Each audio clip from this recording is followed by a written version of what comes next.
Welcome, honorable judges, to our presentation where we will introduce the solution to the palm oil issue, the Makmur Palm Oil Agency. Makmur is an Indonesian word for prosperity. My name is Kareem, and my teammates are Phillip, Gracie, and Kaylie.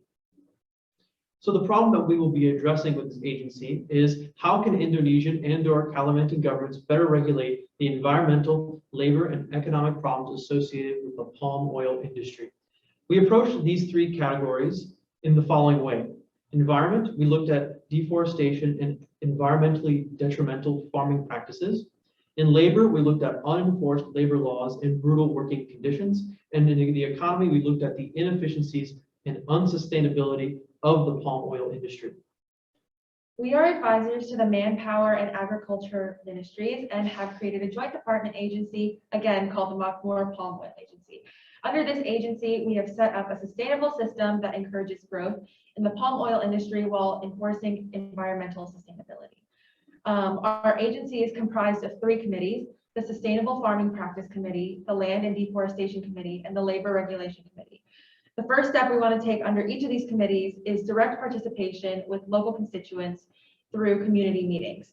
We want to have a continuous open dialogue between our local offices with the Agricultural Ministry and the local and indigenous peoples. Our first pillar is the Sustainable Farming Practice Committee, and we want to address environmentally disastrous farming practices with the goal of growth of industry, eco-friendly methods of farming, new technologies, and positive spillovers into the whole community through increased income and better ecosystems. And so we created a multifaceted approach, which includes a pilot program for teaching new methods, particularly through the distribution of ECHO 1 and ECHO 2 seeds, which are created by the Golden Agro Resources, which we want to collaborate with. And we want to also use alternative fertilization techniques. We also want to institute microfinancing of small-scale sustainable farmers and create tax incentives to encourage development of new technologies for sustainable farming. We also want to review previous things done by the RSPO and the ISPO to see their successes and failures and how we can incorporate them into the general purview. And we also want to partner with the Food and Agriculture Organization, which has done similar testing in West Kalimantan, which is where we'll be doing it, except they did it for rice farming. So for our second committee, the Land and Deforestation Committee, the problem that we're addressing is the property rights infringement by multinational corporations on smallholders and indigenous peoples and the illegal slashing and burning of peat forests.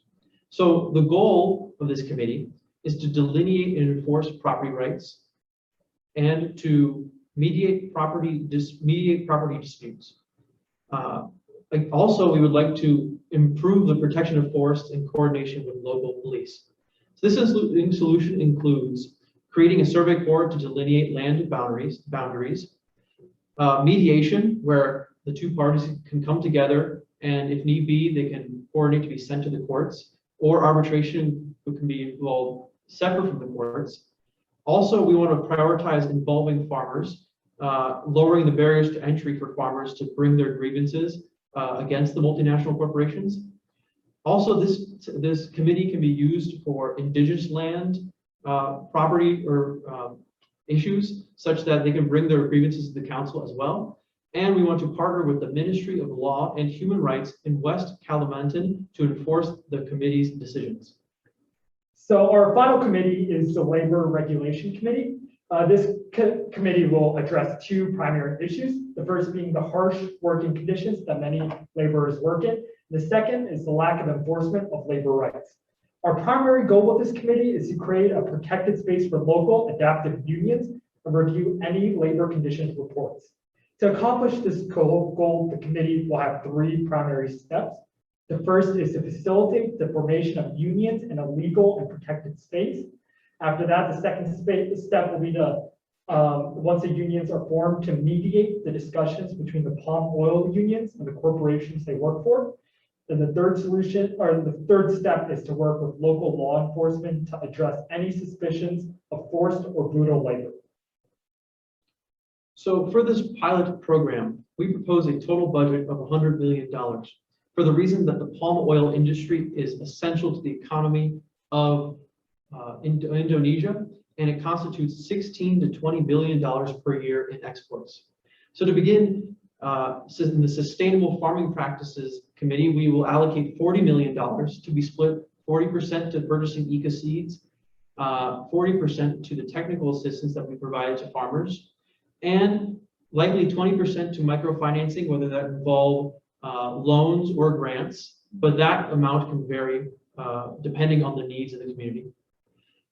And secondly, we have the allocation to Land and Deforestation Committee, which we give $50 million because we believe that this committee will need a lot of money, especially to hire the lawyers and experts needed for the arbitration and mediation services. And also, we need the money to hire the Survey Corps who will delineate the land boundaries. Thirdly, the Labor Regulation Committee will be receiving $10 million because we believe that the council and the hiring of experts for this committee will not require as much as for the other two. But also we allocate 30% to coordinating with law enforcement agencies because that is important. We wanted to set attainable goals to make sure that we're on track with this program. So within the first year, we're going for a 10% of smallholder farms in Western Kalimantan enrolled in the pilot program and a 20% shift towards arbitration. And we also want to see the start of formation of palm oil labor unions. 5 years out, we want to see this spread even more through widespread use of sustainable farming practices, such as 40% of smallholder farms using enumerated environmentally sustainable practices. We want to see an increase in R&D expenditure by corporations towards eco-friendly farming technologies. We want to see 50% of land disputes between smallholders and multinational corporations to use arbitration, at least initially. We want to see unions attaining livable wages and safe working conditions and an effective systematic way to combat any instances of forced labor. So with a project so large and a problem so complex, there are bound to be some concerns. I'll list out and explain the ones we have identified. The first concern is farmers will not use the techniques that we have taught them. There's a possibility that they stick with the methods that they know instead of utilizing the more eco-friendly solutions that they are given. The second concern is in relation to the eco-seeds. While we are hoping to work with the Golden Agri Resources, we are worried about the availability of the new seeds because there is a chance we won't be able to secure the seeds until 2022, or even then that the price will be too expensive. The next concern is that multinational corporations will take advantage of our system. We are trying to incorporate these corporations into our committees, but we need to be vigilant as they may try to use their position to leverage better verdicts in arbitrations. Another concern is since indigenous lands often don't have clear, legally defined borders, there's always the possibility that they will continue to lose in legal battles. Another concern is that while we are trying to encourage the creation of labor unions, it will require active support from local workers, which is not guaranteed. And our final concern is if local law enforcement is not open or support, it could potentially hamper progress. However, these concerns can all be addressed, and even if they do occur, it does not mean the program will fail.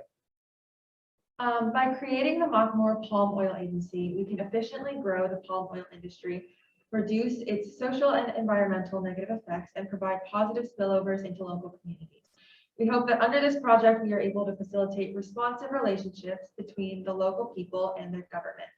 Moreover, the creation of these adaptive and long-lasting structures will ultimately lead to higher incomes, better health and education outcomes, lower income inequality, and a redistribution of power to the most vulnerable.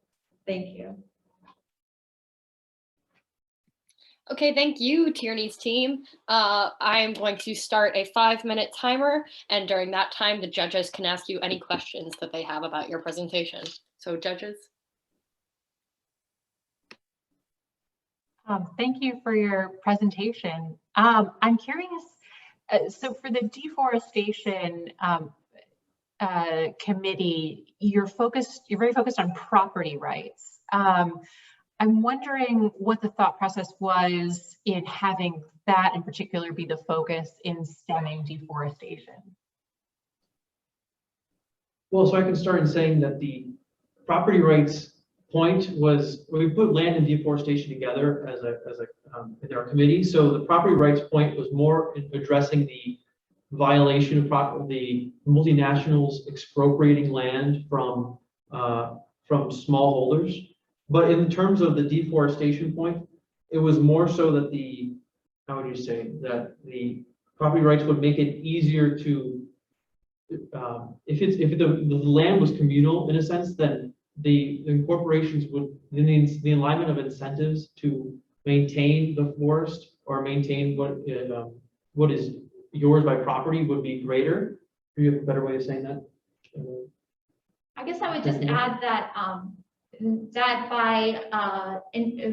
by actually drawing those lines and making sure that people have a place to come in case there is, this is a place that you can come if there is illegal cut and burn, if someone's infringing on your property rights, like this can solve many of those problems. And that's what we're talking about with farmers involved with accountability. We're hoping that the local community can really be responsive towards their ecosystem, and that it can be a full-fledged way of finding where this is happening, and then also arbitration services if it is against private property, but also if there's anything done against public property in the forests.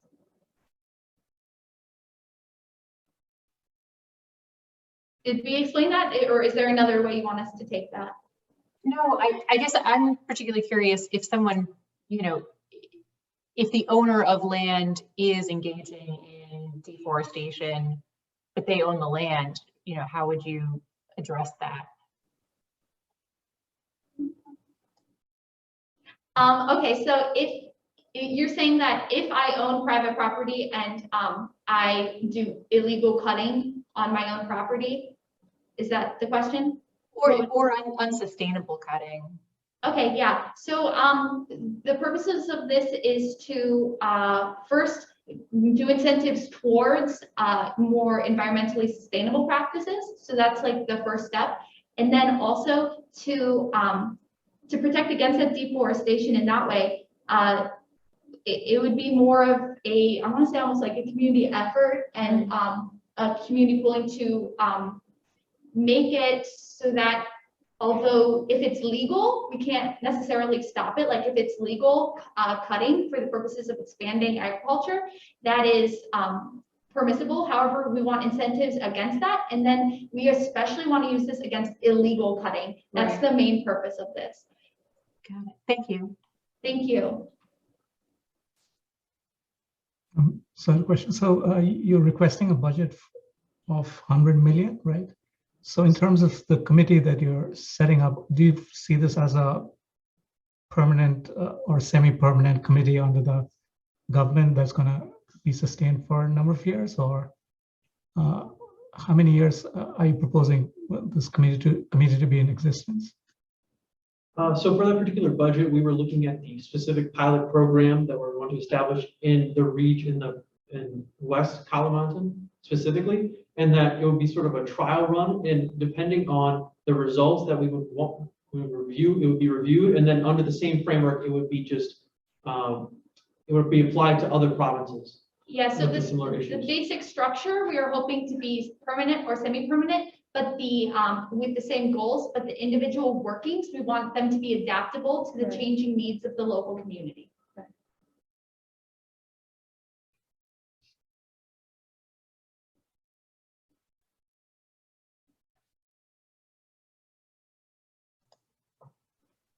Did that answer your question? Yeah, so yeah, that's my question in terms of the permanence of the committee. Okay, thank you. That is about all of the questions that we have time for, but thank you, Team Tierney's, and great work on your presentation. Thank you so much for your time. Thank you. Thank you.